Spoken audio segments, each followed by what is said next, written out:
এটা একটা আলাদা আসন। আমি তো বলেছি এখানকার সরকারি আমি, সুতরাং এই জায়গায় কোনো চাঁদাবাজি আমার আসনে চলবে না ইনশাআল্লাহ। আসসালামু আলাইকুম রহমতুল্লাহ। প্রিয় দর্শক, অযোগ্য অথর্ব রাশেদের পরে আমরা দেখতে পাইলাম ভিপি নুরুল হক নূর প্রতিমন্ত্রী, তিনি কি করলেন, মুফতি আমির হামজাকে নিয়ে আবারও বক্তব্য দেওয়া শুরু করছেন। মুফতি আমির হামজার নাকি সারা বাংলাদেশে ওয়াজ মাহফিল নাকি নিষিদ্ধ করতে হবে। চিন্তা করছেন তো? প্রতিমন্ত্রী নূর বুঝতে পেরেছে আমির হামজা কী জিনিস। সারা বাংলাদেশ থেকে কিন্তু আমির হামজাকে বাহাবা দিচ্ছে সবাই। যেভাবে আমির হামজার মতন অন্যায়ের বিরুদ্ধে প্রতিরোধ গড়ে তুলতে হবে, কাউকে ভয় পাওয়া যাবে না। আমির হামজা যেভাবে চলতেছে দেখেন প্রিয় দর্শক, আমির হামজার বলেছিল 24 ঘন্টার মধ্যে আসামিদের যদি গ্রেপ্তার করা না হয় তাহলে ডিসি অফিস ঘেরাও করা হবে, বলছিল না? আর ডিসি এসপি অফিসার যারা আছেন, আপনারা যদি সন্ত্রাসীদের রুখতে না পারেন তাহলে আপনাদের এখানে চাকরি করার দরকার নাই। আমির হামজা কিন্তু ঠিকই কথা রাখছেন। অলরেডি কিন্তু 2টা থানার ওসিকে কিন্তু বদলি করাই দিয়েছে আমির হামজা, এবং নতুন ওসি যারা আইছে তারা কিন্তু কাজ শুরু করছে যে কারা হামলা করেছে সেই হামলাকারীদের গ্রেপ্তারের জন্য মাঠে কিন্তু অলরেডি পুলিশ নেমে গিয়েছে।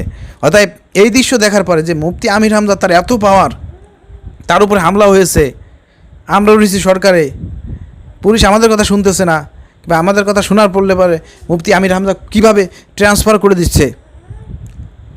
হ্যাঁ, তো প্রিয় দর্শক, মূলত পাওয়ার পলিটিক্স করতে হবে। মুফতি আমির হামজা যেভাবে শুরু করেছেন, শাহজাহান চৌধুরীরা যেভাবে শুরু করেছেন বা করে আসতেছেন, এদেরকে অনুসরণ করেন। পাওয়ার পলিটিক্স না করতে আপনি শিখতে পারবেন না। মুফতি আমির হামজা সেই কাজটাই করতেছেন, কারণ তার জনসমর্থন আছে, তার জনপ্রিয়তা আছে, তিনি এই জন্য অ্যাকশনে যাচ্ছেন। তার সাথে জনগণ আছে, তো যার সাথে জনগণ থাকে, যার ডাকে হাজার হাজার মানুষ রাস্তায় নেমে আসে, তার কিসের ভয়?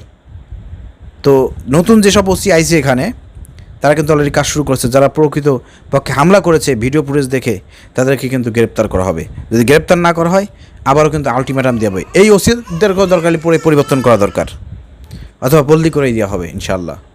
সেই যোগ্যতা, সেই ক্ষমতা আমির হামজার আছে। অতএব আপনারা এই নূর রাশেদ আমির হামজার বিরুদ্ধে কথা বলা ছাড়া, আপনাদের জামাতের বিরুদ্ধে, এনসিপির বিরুদ্ধে কথা বলা ছাড়া আপনাদের কোনো রাজনীতি নাই। ঠিক আছে? দেশে যে এত কিছু সংকট হচ্ছে, এসব বিষয়ে আপনাদের কোনো পদক্ষেপ নেই, আপনাদের কোনো পরিকল্পনা নাই, এগুলো সংকট মোকাবেলায় কোনো আপনাদের নজর নাই। আপনারা আছেন এনসিপি জামাতের বিরুদ্ধে বক্তব্য। এই জন্য কি সরকার আপনাদেরকে রাখছে, দলে নেছে অথবা জোটে নেছে?